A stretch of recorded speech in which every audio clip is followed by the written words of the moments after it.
Welcome to the Deep Dive. We're all about navigating those complex political waters, especially, when the whole landscape seems to be shifting under our feet. And today, we're really digging into the fascinating, sometimes pretty fiery world of Texas politics. We're going to put U.S. Representative Jasmine Crockett under the microscope. Specifically, we'll explore her, really rapid rise, her very distinctive way of communicating, and also those bigger currents, demographics, political moves shaping Texas's future. And yeah, that includes the whole controversial redistricting thing. Our sources today are quite a mix. We've got official congressional records, committee lists, news profiles. Right, and also academic research on the demographic changes, which is really interesting stuff. Definitely. Plus, we've even looked at some raw commentary from online forums, political analysts. Uh-huh. A broad sweep. Gives you multiple angles, Exactly. And our mission here is to pull out the most important bits, help you understand what makes Representative Crockett such a unique figure right now. Right. And, how Texas itself is fundamentally changing and what the stakes really are in all these shifts. Maybe some surprises along the way. Okay, so let's unpack this. Who is Representative Jasmine Crockett? She represents Texas's 30th congressional district. And looking at her official roles, she's definitely busy on Capitol Hill, key committees. Judiciary, for one. Mm-hmm.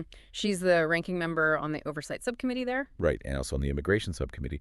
Then there's the House Committee on Oversight and Government Reform. Where she's vice-ranking member. And involved in subcommittees on government efficiency and declassification task forces. It's quite a portfolio. It is.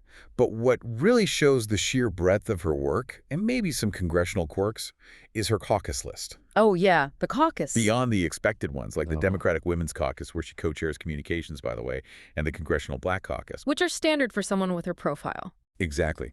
But then you see this huge range. Health issues like the Diabetic Caucus, tech like 5G and AI. Aerospace, Ukrainian caucus, EMS. Black maternal health, addiction treatment, even a Sikh caucus. And then the slightly more unusual ones. Yeah, like the Bagel Caucus. Yeah. And the Sneaker Caucus. The Sneaker Caucus, okay. Right. Plus things like Future Forum, Mama's Caucus, Renters Caucus. She's vice chair for the FIFA World Cup 2026 caucus, too. It suggests someone trying to build connections really broadly, maybe beyond just the usual political lines. That's how it seems. Now let's talk background and policy. Before Congress, what was her path? Well, she was a civil rights attorney and also a public defender. Boy. And that professional journey, you can really see it heavily influencing her policy positions. Now she's in Congress. Makes sense. So what are the key issues she focuses on? Voting rights is a huge one. She's become a national voice on that. Remember the Texas Democrats' quorum break back in 2021? Vaguely, yeah. They left the state, right? Exactly, to block voting legislation they opposed. She was a leader in that. And she pushes hard for federal laws like the John Lewis Voting Rights Act. Okay, so voting rights. What else? Healthcare. She frames it as a human right, wants full spectrum coverage.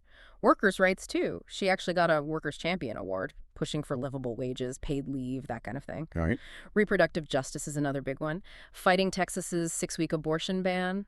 Wants to codify Roe v. Wade and the Hyde Amendment. The one restricting federal funding for abortion? That's the one.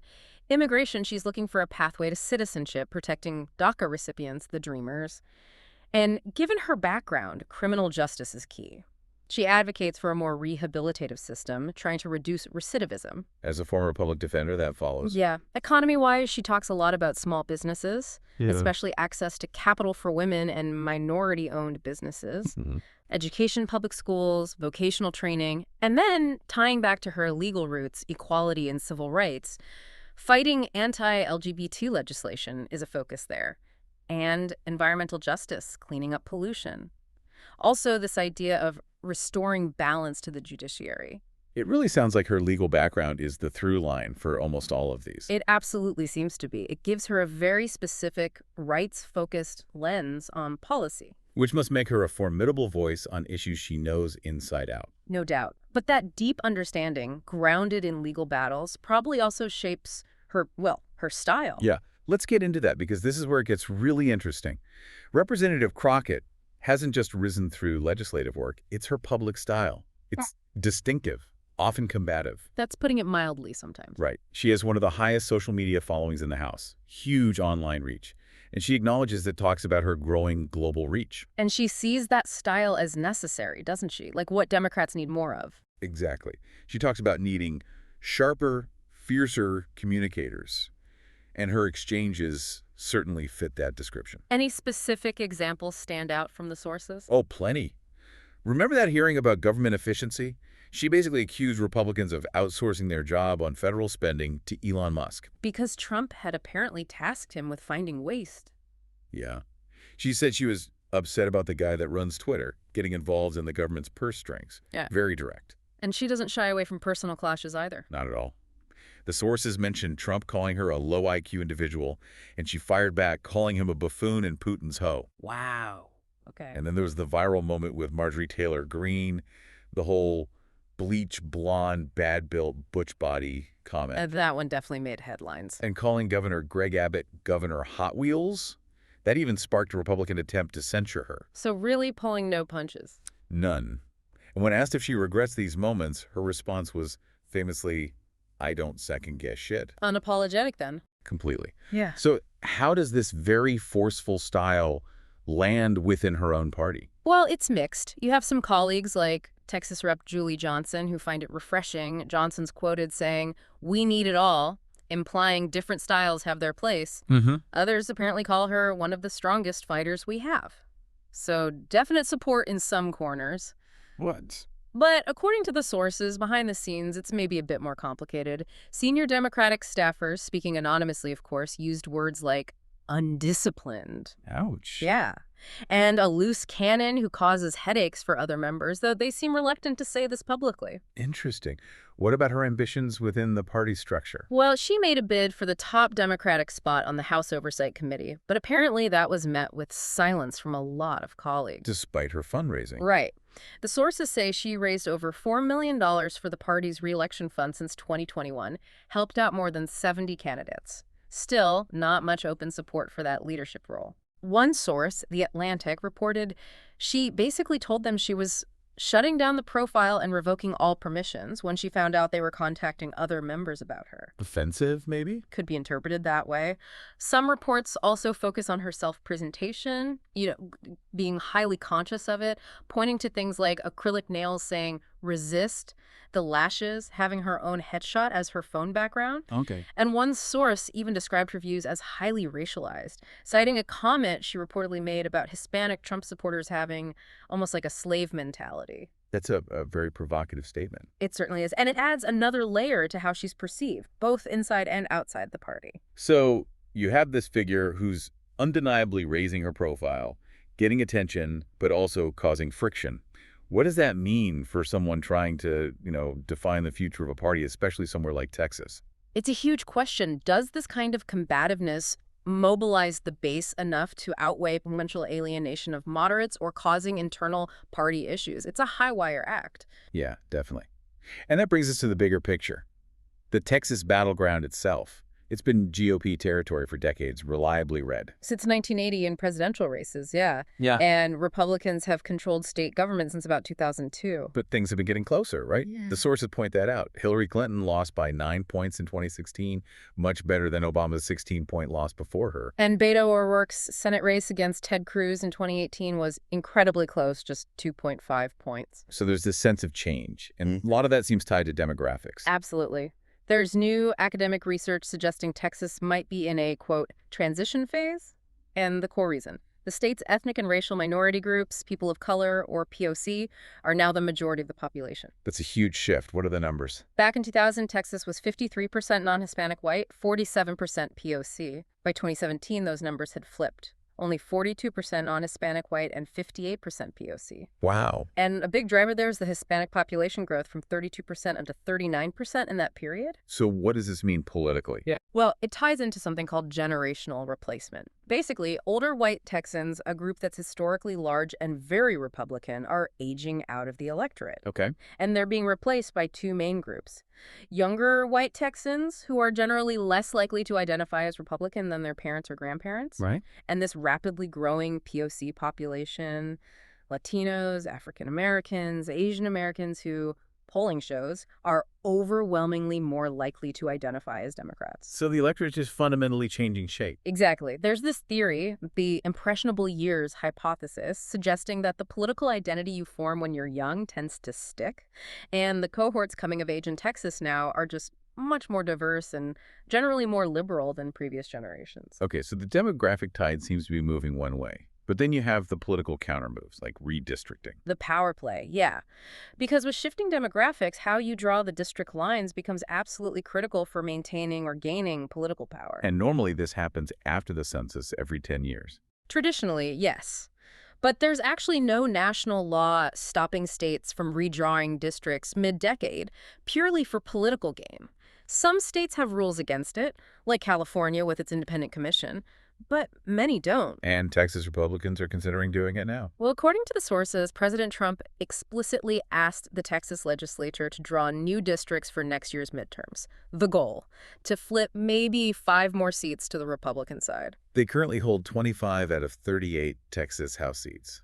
So that would be a significant boost. A very significant consolidation of power, yeah. And Texas has done this before, haven't they? They have. After the 2000 census, Tom DeLay, who was House Majority Leader then, pushed hard for mid-decade redistricting. That was the time the Democrats fled to Oklahoma. That's the one. They left to break quorum and stop the vote. But eventually, the maps were passed, and in 2004, Republicans picked up 5 seats previously held by Democrats.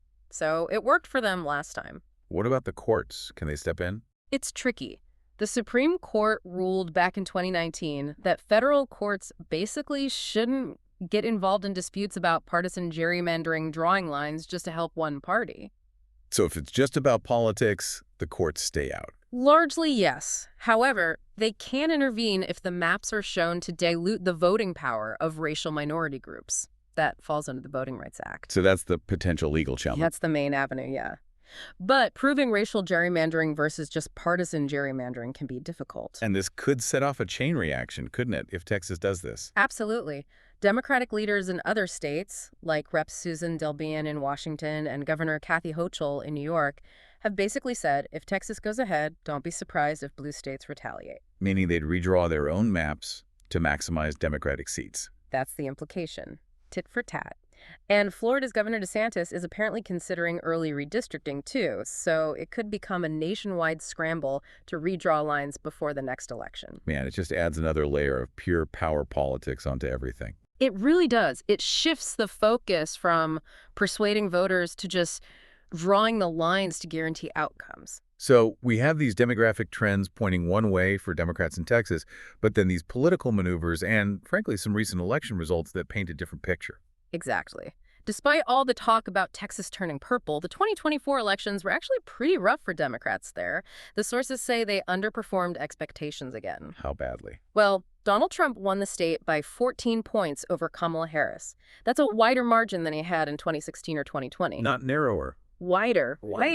And in the Senate race, Colin Allred lost to Ted Cruz by 9 points. Again, a wider margin than Beto O'Rourke's 2.5-point loss in 2018. So movement in the wrong direction for Democrats based on those results. Based on those results, yes. And Republicans also gained ground in the state legislature. And crucially, they made what sources call historic gains in South Texas. Which is predominantly Hispanic and used to be reliably Democratic, right? Exactly. A real warning sign for Democrats that they can't take that support for granted. So what's the thinking inside the party? What went wrong? Well, the sources mentioned operatives pointing to a few things. There was a national red wave context, maybe, a lack of infrastructure, poor coordination between federal and local campaigns, but also maybe a more fundamental issue, a refusal to acknowledge the increasing realignment of voters. Meaning Groups that used to be core Democratic bases, like working class voters, and significantly in Texas, Latino voters, are shifting.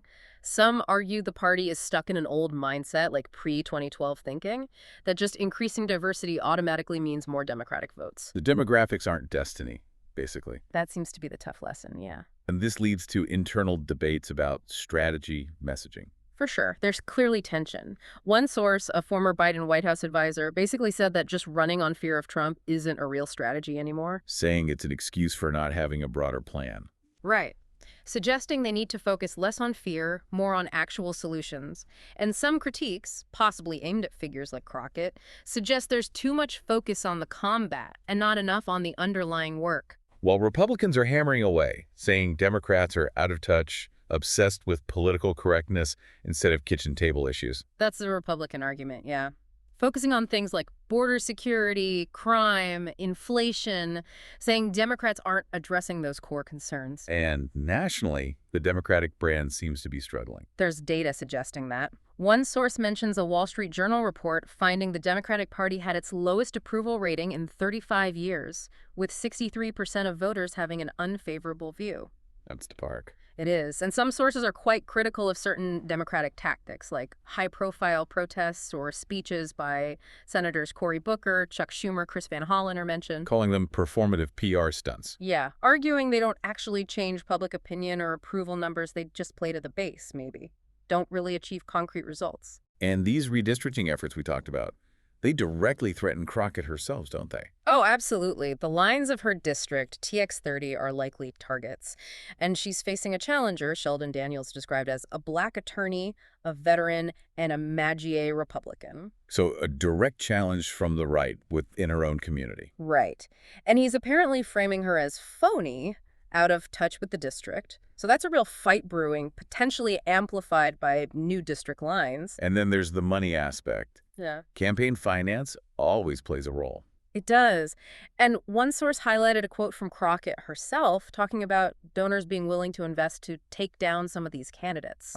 She mentions that since opponents don't want to rule out dark money, she's sure some dark money going to pour in on the behalf of the American people.